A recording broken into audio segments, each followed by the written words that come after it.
Hello. चलिए आज एक ऐसी चीज के बारे में बात करते हैं जो शायद अभी आपके शेल्फ पर रखी होगी। Scented candle. ये बहुत आसान लगती है ना? एक बत्ती, कुछ मोम। लेकिन क्या होगा अगर मैं आपको बताऊं कि उस छोटी सी लॉ के पीछे विज्ञान, इतिहास और एक वास्तव में विशाल वैश्विक उद्योग की पूरी दुनिया छिपी है। आइए जानते हैं। सबसे पहले आंकड़ों पर नजर डालते हैं। 2030 तक मोमबत्ती बाजार 20 अरब डॉलर से अधिक का होने की उम्मीद है। ये सिर्फ कुछ लोगों के अपने लिविंग रूम को अच्छा महकाने की चाहत से कहीं बढ़कर है। हम एक ऐसे विशाल उद्योग की बात कर रहे हैं जो उस चीज पर बना है जिसे हम में से ज्यादातर लोग सिर्फ एक साधारण सजावटी वस्तु मानते हैं, जो बेशक बड़े सवाल की ओर ले जाता है ना? स्मार्टफोन और एलईडी लाइटों की हमारी दुनिया में, डिजिटल हर चीज की दुनिया में, ये प्राचीन तकनीक आज पहले से कहीं ज्यादा लोकप्रिय क्यों है? पहली नजर में ये समझ में नहीं आता। और इसका जवाब, खैर, ये आपकी उम्मीद से कहीं ज़्यादा दिलचस्प है। तो हम इसे कैसे समझेंगे? हम देखेंगे कि मोमबत्ती ने अपनी बड़ी वापसी कैसे की, सुगंध के वास्तविक विज्ञान में गोता लगाएंगे, एक अच्छी मोमबत्ती क्या बनाती है, इसकी बारीकियां समझेंगे और आप जानते हैं, मैं आपको सही तरीके से जलाने के कुछ सुझाव भी दूंगी। चलिए शुरू करते हैं। एक, आधुनिक पुनर्जागरण। हम यह पता लगाएंगे कि मोमबत्ती कैसे अस्तित्व के लिए एक बुनियादी उपकरण से आधुनिक कल्याण के प्रतीक में बदल गई। मेरा मतलब है, हजारों सालों तक मोमबत्तियां सिर्फ एक चीज के बारे में थीं, रोशनी, शुद्ध उपयोगिता। आप जानते हैं, आप अंधेरे में देखने के लिए जानवरों की चर्बी या मोम का इस्तेमाल करते थे। फिर औद्योगिक क्रांति आई और पैराफिन मोम बनाया, जिससे मोमबत्तियां सभी के लिए बहुत सस्ती हो गईं।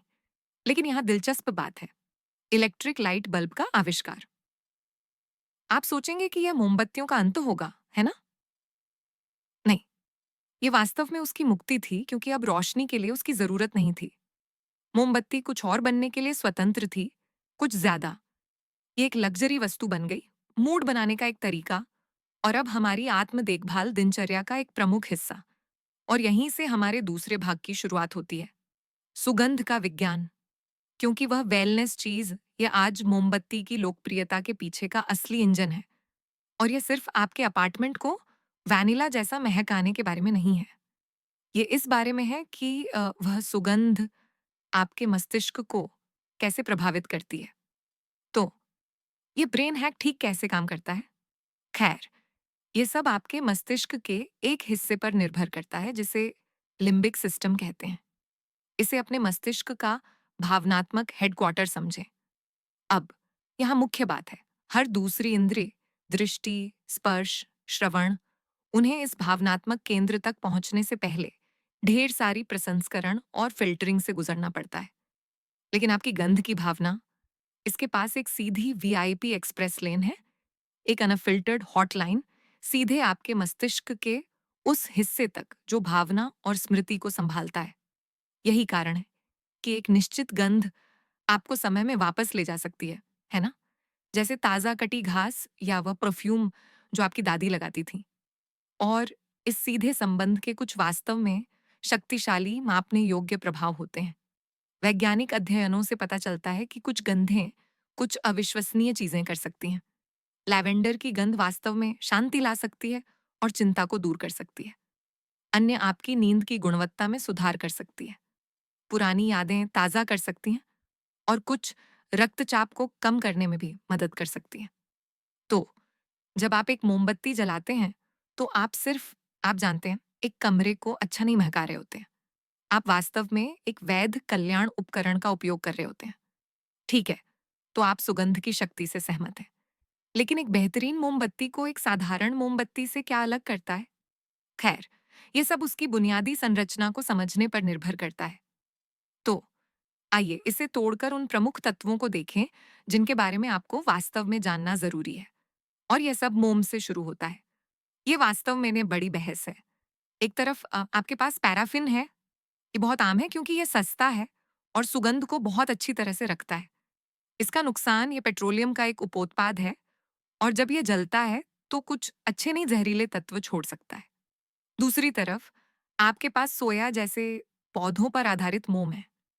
ये नवीकरणीय है, ये बायोडिग्रेडेबल है, और ये बहुत साफ जलता है। यही कारण है कि यह बहुत सारे पर्यावरण के प्रति जागरूक लोगों के लिए पसंदीदा बन गया है। और आप देख सकते हैं कि ये आज बाजार में कैसे चल रहा है। पैराफिन अभी भी राजा है, मुख्य रूप से इसकी कम लागत के कारण। लेकिन जरा देखिए कि सोया और यहाँ तक कि मोम कितना स्थान ले रहे हैं। जैसे जैसे हम में से ज्यादातर स्थिरता और हम घर पर वास्तव में क्या सांस ले रहे हैं, इस पर ध्यान देना शुरू कर रहे हैं। ये प्राकृतिक मोम निश्चित रूप से अंतर को कम कर रहे हैं। ठीक है, अगला है पात्र, जार। और यह सिर्फ सौंदर्य शास्त्र से कहीं बढ़कर है। जाहिर है इसे गर्मी प्रतिरोधी और गैर छिद्रपूर्ण होना चाहिए। यह सिर्फ सुरक्षा है। लेकिन यहाँ एक पेशेवर टिप है जो आपको बहुत सारा बर्बाद मोम बचाएगा। सीधी तरफ वाले जार की तलाश करें। यदि जार नीचे की तरफ संकरा हो जाता है तो लौ के जलने पर गर्मी फंस सकती है और यह वास्तव में कांच के ब्रेक सकता है। साथ ही मोमबत्ती को अधिक समान रूप से जलने में मदद करती है।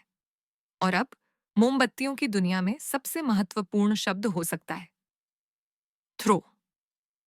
आपने शायद इसका अनुभव किया होगा। क्या आपने कभी ऐसी मोमबत्ती खरीदी है